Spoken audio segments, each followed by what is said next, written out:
हरे कृष्ण उपस्थित समस्त गौर भक्तवृंद श्री चरण कमले आमार सश्रद्ध प्रणाम क्षमा करबें विघ्न घटानोर जन्य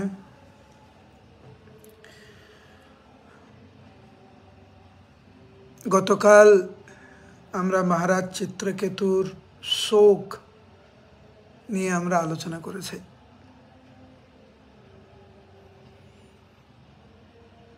এই জড়জগতে প্রত্যেকটি ব্যক্তি কোনো না কোনো বিষয় নিয়ে বিড়ম্বনায় আছে, এর কোনো ব্যতিক্রম নাই। চিত্রকেতু মহারাজ শশগরা পৃথিবীর সম্রাট, 1 কোটি স্ত্রী,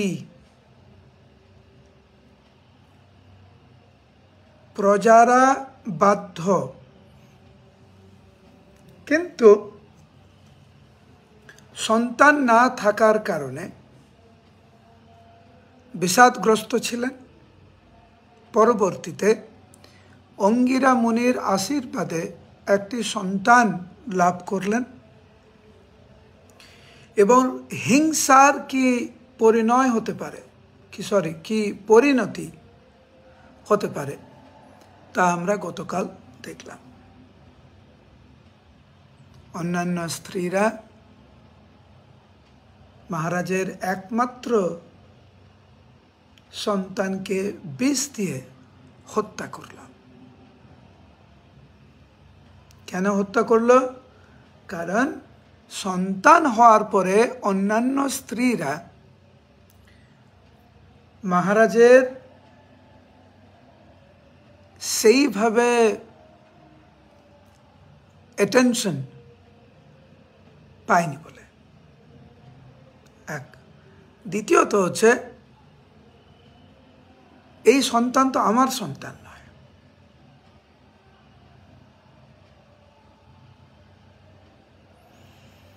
তারপর আমরা শ্রবণ করলাম গতকাল কিভাবে মহারাজ, মহারানী, অন্যান্য স্ত্রীগণ যারা বিষ খাইয়েছিলেন এবং পুরো দেশবাসী শোকে বিমোহিত। কিভাবে মহারাজ চিত্রকেতু উচ্চস্বরে রোদন করছিলেন। নগরবাসী প্রায় অচেতন অবস্থা। আর ঠিক সেই সময় যখন মহারাজ মৃতপ্রায় দুঃখে, সেই সময় অঙ্গিরা মুনি এবং নারদ মুনি কৃপা করে রাজার কাছে এসেছিলেন। নিজ কার্য নাহি তবু যান পরের ঘর। এটি হচ্ছে একজন ভগবানের শুদ্ধ প্রতিনিধির লক্ষণ।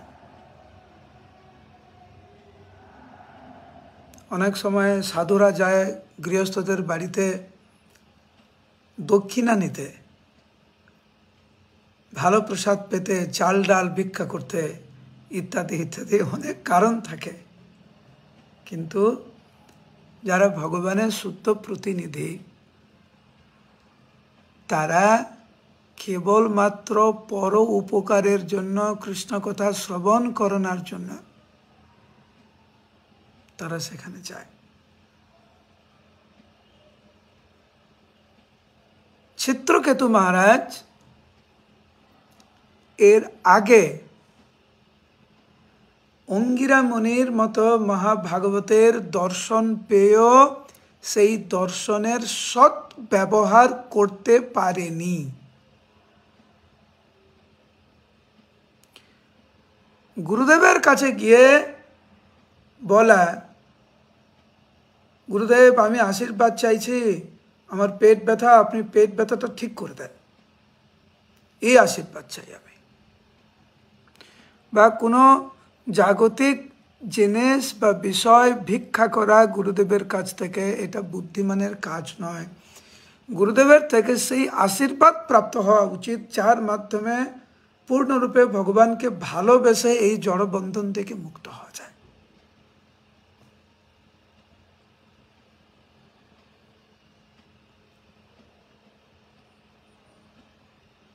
শোক সন্তপ্ত রাজার চিত্রকেতু তার পুত্রের মৃতদেহের পাশে একটি মৃতদেহের মতো পড়েছিলেন।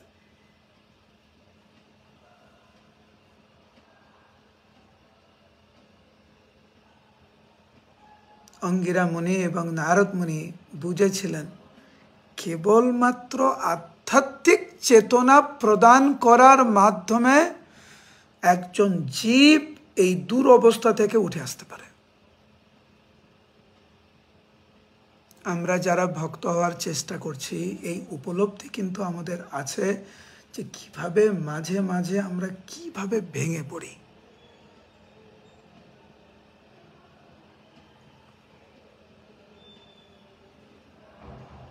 কিভাবে আমরা দুর্বল হয়ে পড়ি, অসহায় অনুভব করি।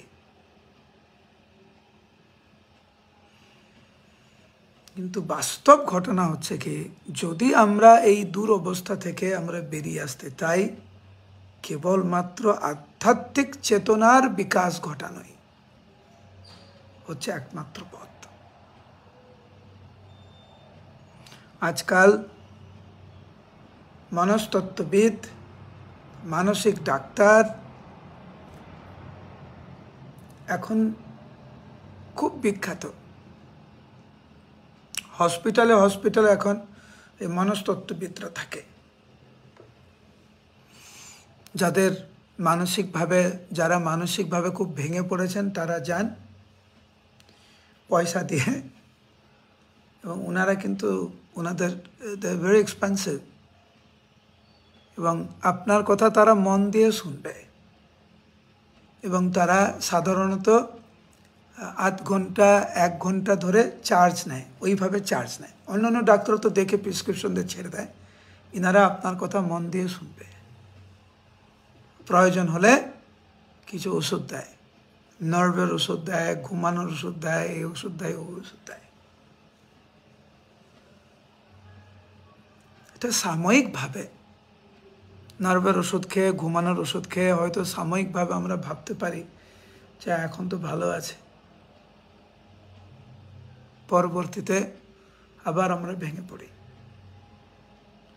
নারদ মুনি এবং অঙ্গিরা মুনি বুঝতে পেরেছিলেন যে নিজের মৃত সন্তানের পাশে প্রায় মৃতদেহের মতো পড়ে থাকা চিত্রকেতুকে দূর অবস্থা থেকে যদি আমরা বেরিয়ে নিয়ে আসতে চাই, কেবলমাত্র আধ্যাত্মিক চেতনা। তার মানে আমাদের দৈনন্দিন জীবনে বিভিন্ন কারণে যে দূর অবস্থার মধ্যে আমরা থাকি, আর্থিক অবস্থার দরুন, সম্পর্কের অবস্থার দরুন, ভুল বুঝাবুঝির জন্য, বা যে কোনো কারণে হোক, প্রকৃত পথ কিন্তু আধ্যাত্মিক চেতনা বৃদ্ধি করা। কারণ এই জড়জগতের যে সমস্যাগুলো রয়েছে, এখান থেকে বেরিয়ে আসার একমাত্র পথ হচ্ছে আধ্যাত্মিক চেতনা বৃদ্ধি। এইটি কিন্তু ভগবানের বিধান।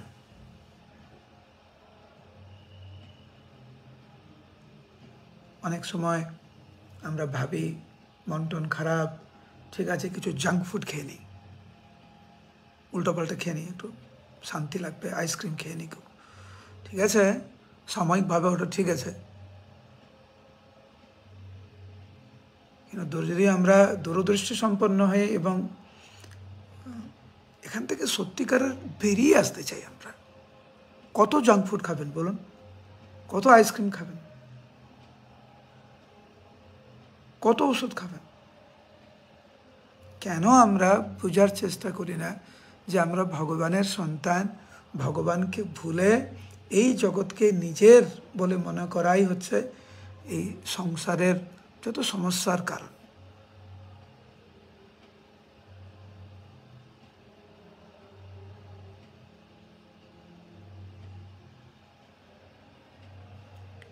হে মহারাজ, যে মৃত বালকের জন্য তুমি এইভাবে শোক করছো, সে তোমার কে? তার সঙ্গে তোমার কি সম্পর্ক? তুমি বলতে পারো এখন তুমি তার পিতা এবং সে তোমার পুত্র? তুমি কি করে মনে করো তোমাদের এই সম্পর্ক পূর্বে ছিল, এখনো কি রয়েছে, ভবিষ্যতে কি তা থাকবে? আমার কাছে এই শ্লোকটি খুব অদ্ভুত লেগেছে এই কারণে,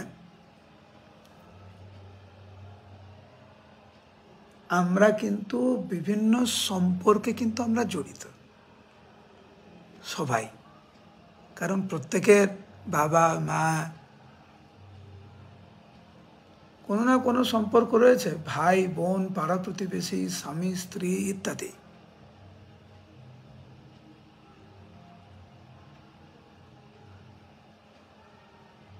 আমাদের যদি এরকম প্রশ্ন করা হয়, যাকে আমরা খুব ভালোবাসি, যার প্রতি আমাদের খুব টান, তুমি কি বলতে পারো তুমি তার পিতা এবং সে তোমার পুত্র? তুমি কি মনে করো তোমাদের এই সম্পর্কে পূর্বে ছিল, এখনো রয়েছে, ভবিষ্যতে থাকবে? সহজে কিন্তু আমরা মেনে নিতে পারবো না, বাস্তব কথা বলছি।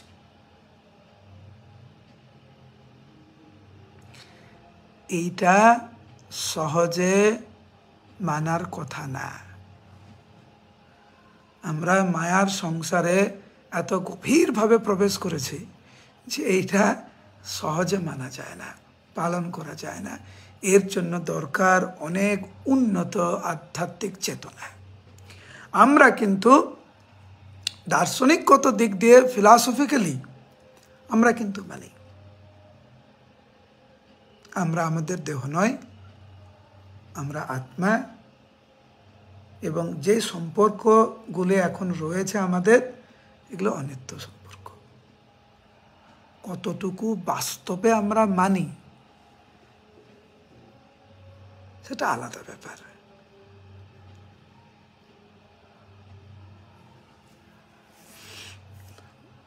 অঙ্গিরা মুনি এবং নারদ মুনি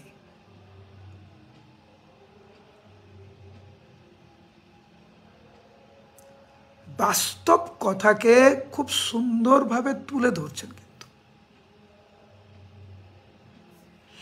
আমার মনে আছে অনেক বছর আগে মায়াপুরে বন্যার সময় একটি পরিবারে উনি তার স্ত্রী, তার কন্যা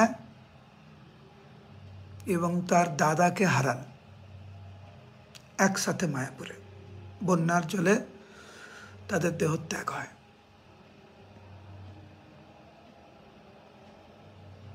আমারই গুরু ভাই, এবং সেই দৃশ্য আমি দর্শন করেছি। সেই পিতার, তিনি পিতা ছিলেন, তিনি স্বামী ছিলেন, তিনি একজনের ভাই ছিলেন, এবং ওনার স্ত্রী, ওনার কন্যা এবং ওনার দাদা একটা নৌকাতে ছিল, এবং মানে সবাই একসাথেই তাদের মৃত্যু হয়। দেহ রাখেন মায়াপুর ধামে।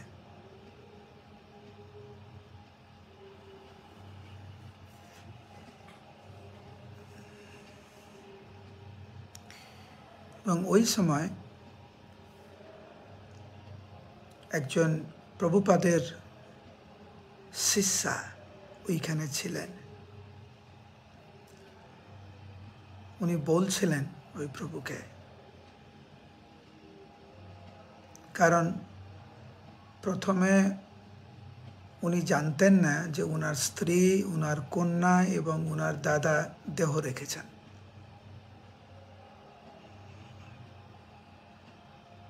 তো ওনাকে বলা দরকার। প্রভুপাদের শিষ্যা খুব সুন্দর করে, আমার মনে আছে, এদিকে ওদিকে কথা না ঘুরিয়ে স্পষ্টভাবে বলেছিলেন, মানা কিন্তু সত্যিকারের খুব কঠিন।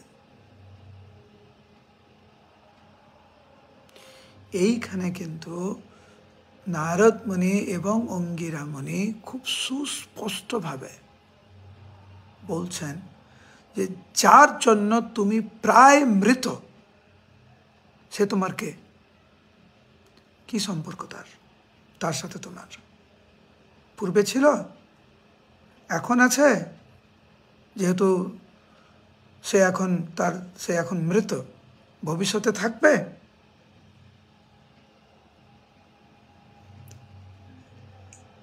এখন যে উদাহরণ নারদ মুনি এবং অঙ্গিরা মুনি দিচ্ছেন, সেটা বাস্তব হলেও কিন্তু আমরা মানতে রাজি নাই। হে রাজন, স্রোতের বেগে বালুকা রাশি কখনো কখনো একত্রিত হয় এবং কখনো বিচ্ছিন্ন হয়ে যায়, তেমনি কালের প্রভাবে জড় দেহধারী জীবনের কখনো মিলন হয় এবং কখনো বিচ্ছেদ হয়।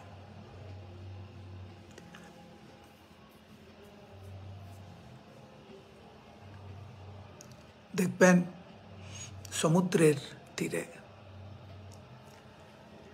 সৈকতে যখন দাঁড়িয়ে থাকবেন, স্রোত ঢেউ যখন সৈকতে আসে, দেখবেন বালিগুলোকে কিভাবে একত্রিত করে, কিভাবে বিচ্ছেদ ঘটায়। দেখেছেন আপনারা? মানে এই বিষয়টা নিয়ে মনোনিবেশ করবেন। পরের বার যখন পুরীধামে যাবেন বা আপনার বাড়ির পাশে যদি সমুদ্র থাকে, দেখবেন এটা। ভাগবতের নারদ মুনি এবং অঙ্গিরা মুনির এই উদাহরণটি দেখবেন। আগে আমরা শুনেছি প্রভুপাদের কাছ থেকে, সমুদ্রের ফেনা যেন ক্ষণে সৃষ্টি ক্ষণে লয়। আমাদের সম্পর্কের ক্ষেত্রে প্রভুপাদ এরকম বলেছেন। এইখানে নারদ মুনি এবং অঙ্গিরা মুনি বলছেন যে স্রোতের বেগে বালু রাশি কখনো একত্রিত হয়, কখনো বিচ্ছেদ হয়।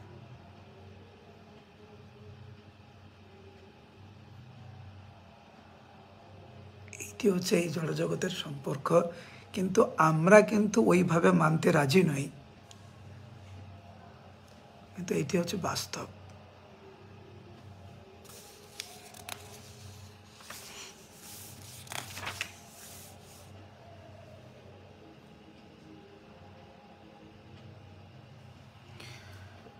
অলরাইট, জানবার পড়ো 5 নম্বর শ্লোক।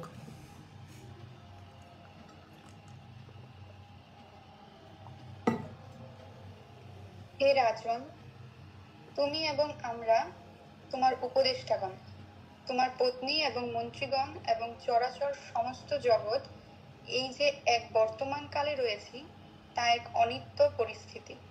আমাদের জন্মের পূর্বে তা ছিল না এবং মৃত্যুর পরেও তা থাকবে না।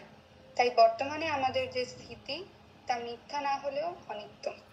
এই জগৎ মিথ্যা না। অনেক দর্শন রয়েছে এই জগৎ মিথ্যা বলে প্রচার করেন। নারদ মুনি বলছেন, অঙ্গিরা মুনি বলছেন এই জগৎ মিথ্যা না, কিন্তু এই জগৎ অনিত্য।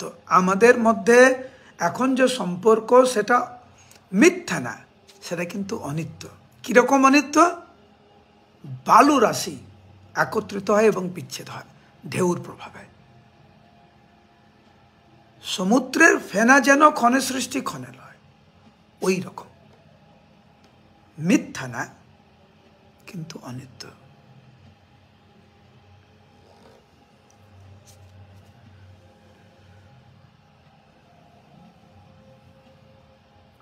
প্রত্যেকেই তাদের কর্ম করছে। কখনো কখনো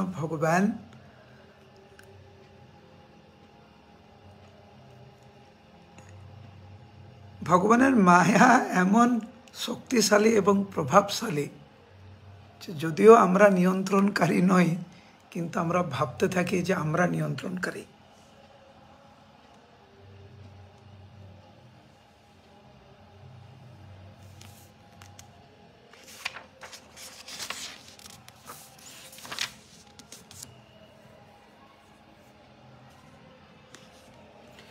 এত সুন্দর করে নারদ মুনি এবং অঙ্গিরা মুনি বুঝিয়েছেন মহারাজ চিত্রকেতুকে।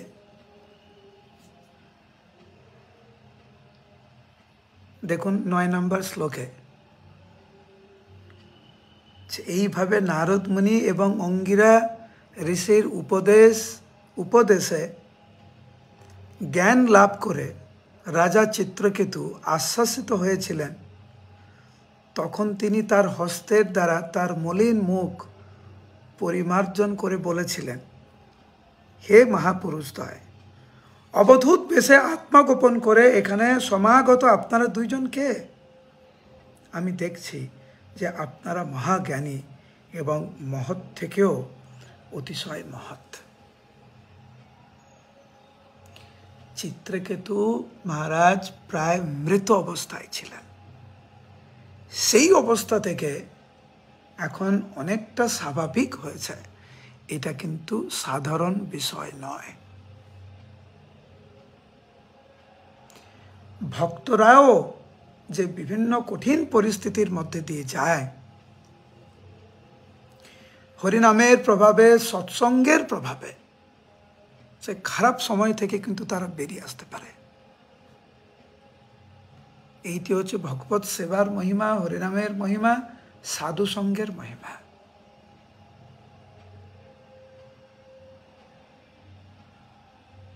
বৈষ্ণবের পদ প্রাপ্ত হয়েছেন যে ব্রাহ্মণেরা, তারা ভগবানের অত্যন্ত প্রিয় সেবক। কখনো কখনো তারা উন্মত্তের মতো বেশ গ্রহণ করে আমাদের মতো বিষয়াসক্ত মূর্খদের অজ্ঞানতা দূর করার জন্য এই পৃথিবীতে যথেচ্ছভাবে বিচরণ করেন। এটা অদ্ভুত একটা বিষয় দেখবেন, উন্মত্তের মতো বেশ ধারণ করে। আমার মনে আছে 98 অনেক বছর আগে, 98 মানে কত বছর আগে?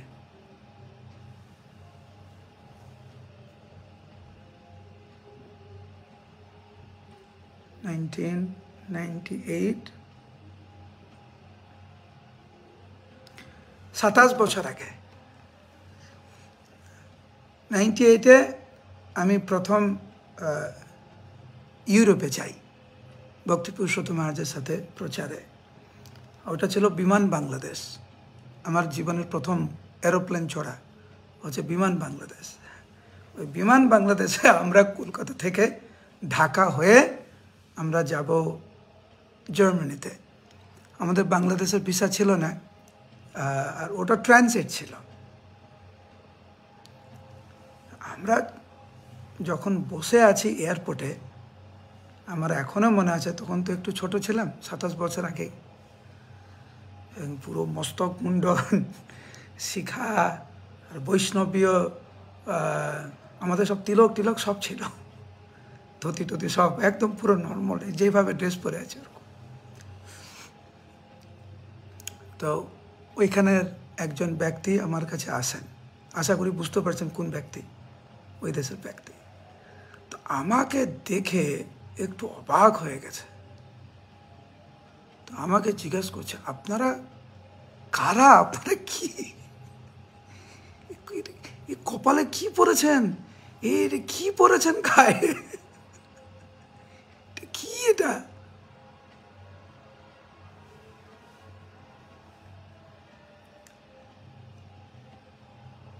হয়তো ওইভাবে আগে এত কাছ থেকে দেখেনি হয়তো। আমরা আবার 4 জন ছিলাম, তো ওইভাবে মানে দেখেনি এই একসাথে 4 জনকে ওই রকম এয়ারপোর্টে হয়তো দেখেনি, জানি না অন্য কোথাও দেখেছেন হয়তো। তো আমি বুঝতে পারলাম উনার কাছে আমরা একটি অদ্ভুত জীব,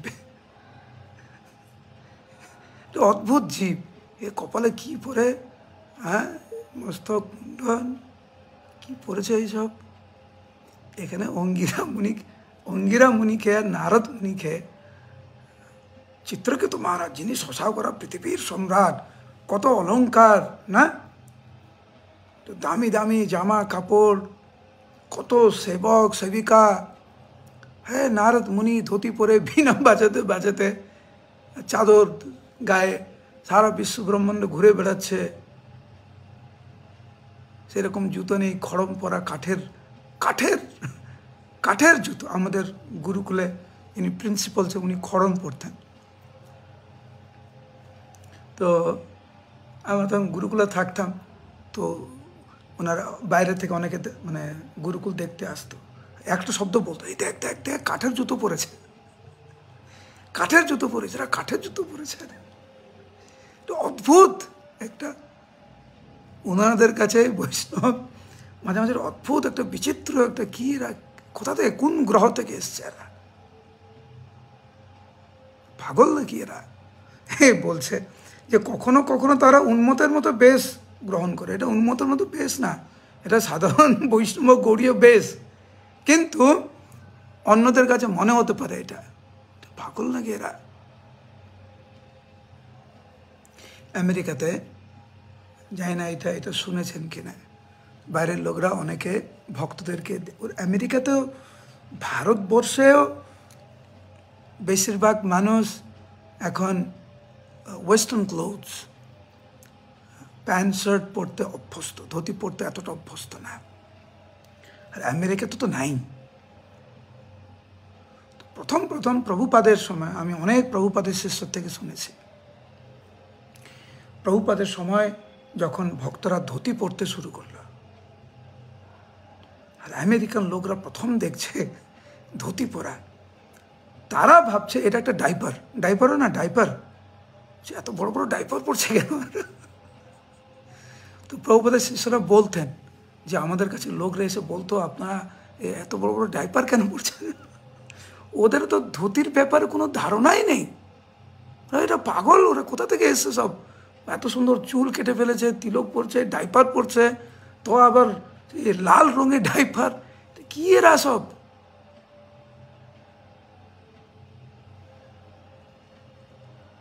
চিত্রকেতু মহারাজ একই ভাব প্রকাশ করছেন।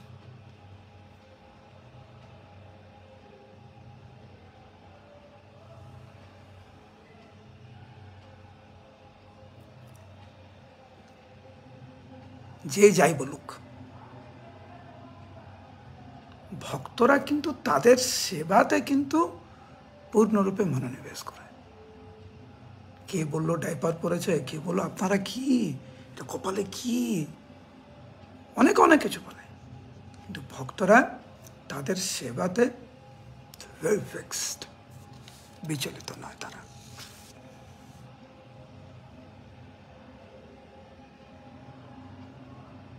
প্রথমে কিন্তু অঙ্গিরা মুনিকে চিনতেই পারেনি চিত্রকেতু মহারাজ। এই অঙ্গিরা মুনির আশীর্বাদে কিন্তু সন্তান প্রাপ্ত হয়েছিলেন চিত্রকেতু মহারাজ। শশাগরা পৃথিবীর সম্রাট নারদ মুনিকে চিনতে পারছে না,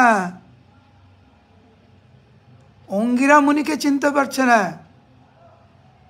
চিত্রকেতু মহারাজকে নারদ মুনিকে চেনে না, অঙ্গিরা মুনিকে চেনে না, চিনে তো, কিন্তু এতটা বিভ্রান্ত পরিস্থিতিতে ছিলেন উনি, এতটা ভেঙে পড়েছিলেন উনি, চিনতে পারছেন। মৃত অবস্থা বলা আছে না, সেই মৃত অবস্থা থেকে এই দুইজন মহাত্মা মহাভাগবত ফিরিয়ে নিয়ে এসেছে। এখন যেহেতু অল্প অল্প করে বুঝতে পারছেন, কৃতজ্ঞতা জানাতে চাইছেন যে আপনারা কে, আপনারা কি সনত কুমার, আপনাদের মধ্যে একজন কি নারদ মুনি, রিভু, অঙ্গিরা, দেবলা, অসিত, অনেক মহাত্মাদের নাম বলছেন, নারদ মুনিকে জিজ্ঞাসা করছেন আপনাদের মধ্যে একজন কি নারদ, অঙ্গিরা মুনিকে বলছেন আপনাদের দুজনের মধ্যে একজন কি অঙ্গিরা মুনি। ইনারা মহাভাগবত, এনারা বিশ্ব ব্রহ্মাণ্ড ঘুরে ঘুরে জীবদেরকে উদ্ধার করেন। আপনারা দুইজন কত কৃপালু যে আমার মতো বদ্ধ জীবদেরকে উদ্ধার করার জন্য আপনারা এসেছেন।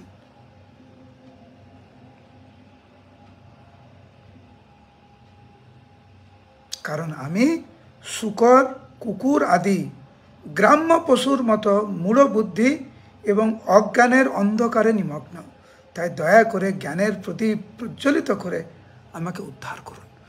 এইটা কিন্তু খুব খুব গুরুত্বপূর্ণ লাইন।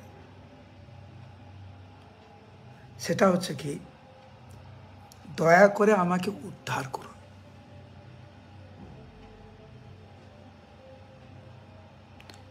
একজন ব্যক্তির, একজন ভক্তের এই মনোভাব কিন্তু আমাদেরকে উদ্ধার করবে। সে বুঝতে পারছে তার অধঃপতন অবস্থা, এবং সেই জন্য সে ভক্তের কাছে প্রার্থনা করছে, আমাকে উদ্ধার করুন।